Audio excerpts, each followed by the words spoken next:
Good morning. Welcome to the campus of Princeton Theological Seminary for the conference Art, Sacred, and the Common Good. My name is Margarita Mooney Suarez. I'm a professor in the Department of Practical Theology here at Princeton Theological Seminary, and I'm the founder and executive director of Scala Foundation. As I was preparing for this conference this week, I got an email from a woman in the audience who flew in today from Minnesota to be here, and she said simply, "Thank you for doing this conference. I am starved for beauty." It wasn't until I first taught a class in 2013 on the topic of human happiness that I realized that, having been trained in psychology and sociology, I actually had virtually nothing to say about human happiness.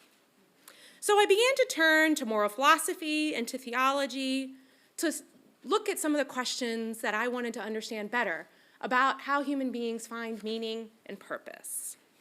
As a part of that class, along with my students, I took a test of character strengths. The idea being, if you know your strengths, you'll become even happier. Well, I already kind of knew what my strengths were. My mom was a psychologist. I grew up taking tests, she was practicing on me. So I didn't learn anything new when the test came back and told me I was highly analytical and really competitive and achievement-oriented. But I was really dismayed when the test told me that I was lowest on making time for appreciation of beauty. And I thought to myself, what happened to my love of beauty? I love beautiful sunsets. I enjoy art museums, even though I can't paint for anything. I grew up singing, mostly with my mom playing guitar in Spanish and singing along in church, whatever. I loved singing. When had I lost time to appreciate beauty? When I was here in graduate school at Princeton University studying sociology, I relished the beauty of this campus's architecture. I went on long walks in the woods at the Institute for Advanced Study. I found a community of people who shared my loves for both the intellectual life, the spiritual life, and the joyful life. We even had a sense of humor with those with whom we disagreed. Alongside Patrick Deneen, who later went on to write the book, Why Liberalism Failed, in my summers in Princeton, I played for the political science softball team called Leviathan. Our fiercest rivals were the invisible hands of economics and the dream crushers of the admissions department. My reputation on the softball field apparently followed me back to Princeton because just yesterday, I was getting recruited by the revolting masses of the history department, begging me to come play for them this summer. But that test in 2013 did reflect my honest responses to what had happened to me as I pursued more and more achievements.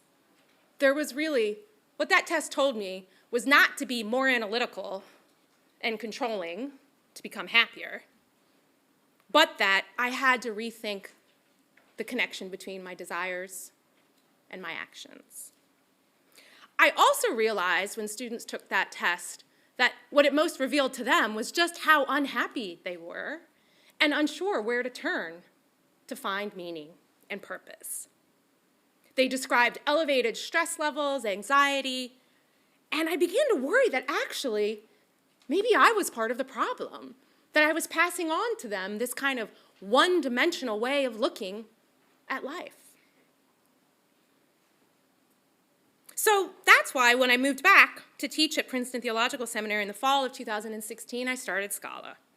Scala's mission is to infuse meaning and purpose into education by promoting a classical liberal arts education with a keen attention to beauty and wisdom.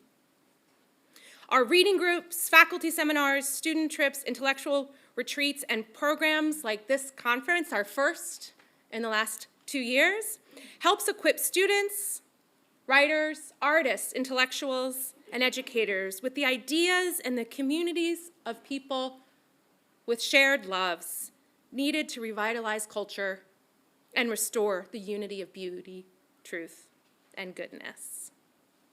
Here at Princeton Theological Seminary, I've been able to develop my interests in teaching classes like Christianity and liberal arts education, aesthetics and education. And when I published my book last year entitled The Love of Learning, 7 Dialogues on the Liberal Arts, the one topic everybody wanted to hear more about was beauty. So what I did was I launched another round of webinars, Dialogues on Beauty, which it's now a book that's been completed, The Wounds of Beauty. It will be coming out with Clooney Media this coming June. But I also organized this conference as a kind of a response to the questions I've been getting as I talk about the intersection of liberal arts education, beauty, and human happiness. I really have come to think that a misunderstanding about what beauty is and what is its role in human happiness is part of the personal crisis many people feel, as well as our societal crisis. In fact, I fear that we are going into a more and more contentious public culture, and often even a religious culture that's devoid of reverence and joy. A lot of young people do feel like there is a Leviathan holding them down rather than lifting them up, and somehow that there are invisible hands controlling them, manipulating them, taking away their freedom, and that their dreams are being crushed. When I graduated from Yale University in 1995, I spent the next 3 years working in Costa Rica, traveling around Central America, El Salvador, Guatemala, and Nicaragua, talking to people who had been recruited to fight as part of the revolting masses. I did my first book about Haiti after the end of the era of liberation theology, and I spent time visiting Cuba, where my mother was from. And the question that I asked after all of those trips was, what are the revolting masses going to do when the revolt is over?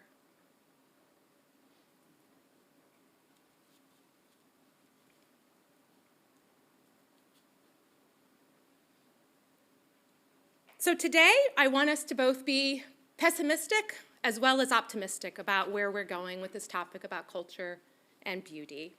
We're going to begin with a panel on theological and philosophical perspectives on beauty. The whole structure of the conference is supposed to be more about conversation and dialogue on these important questions, bringing people together from different perspectives.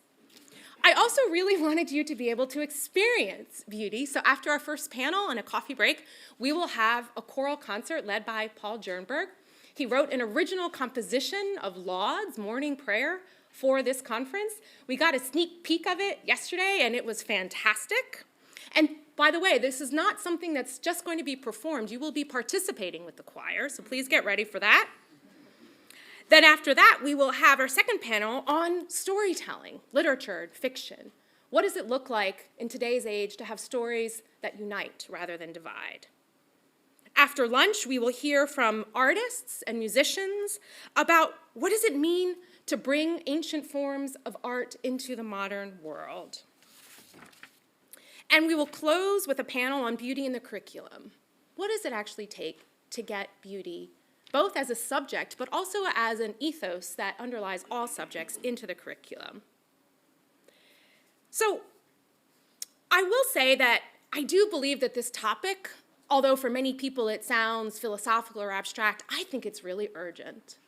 We are living through the worst mental health crisis of students that I think anyone has ever seen. We are going through a political crisis where I think people don't know what their common good is or what our shared identity is. As I've mentioned, I was afraid that I was contributing to this through sins of omission and sins of commission. I've seen way too much of an outright embracing of meaninglessness and nihilism that fuels resentment and anger with no vision of unity or truth at the end. This conference today is all about beginning again, from the foundational questions of who we are as human persons, what is the proper end of education, what does it mean to love truth, Why is beauty important to human happiness? And what does all of this mean for the common good? So many people are starving for beauty. And many people are also trying to destroy beauty. I really hope that each and every one of you here today, whether in person or online, takes what you learned today and bring it back to your own context. We really hope to welcome you at future Scala events, but I want you to know that we're only going to be able to build a society of mercy and compassion, a truly flourishing society, if each and every one of us takes the time to ponder the relationship between beauty and truth and goodness. I want to once again thank the two co-hosts of this event, the Continuing Education Program at Princeton Theological Seminary and Scala Foundation, and I also want to thank the many co-sponsors we have for this event. The Common Sense Society, the Witherspoon Institute, the Hildebrand Project, the McGrath Institute for Church Life at the University of Notre Dame, the Bruderhof Communities, the Thomistic Institute, the Pepperdine School of Public Policy, and the Institute for Humane Studies. Thank you and welcome.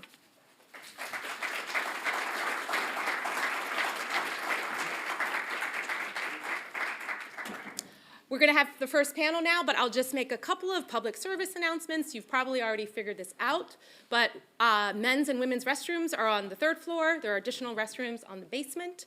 You are welcome to have all the coffee and water and food you want in the basement or outside. Only coffee and water in this room, please. And I know some people were asking about Wi-Fi access. The Wi-Fi password, get your pens out.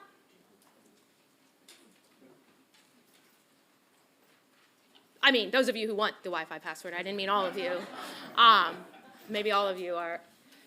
It's capital P, Princeton, capital I, Internet, 1812. Princeton, Internet, 1812. All right, first panel.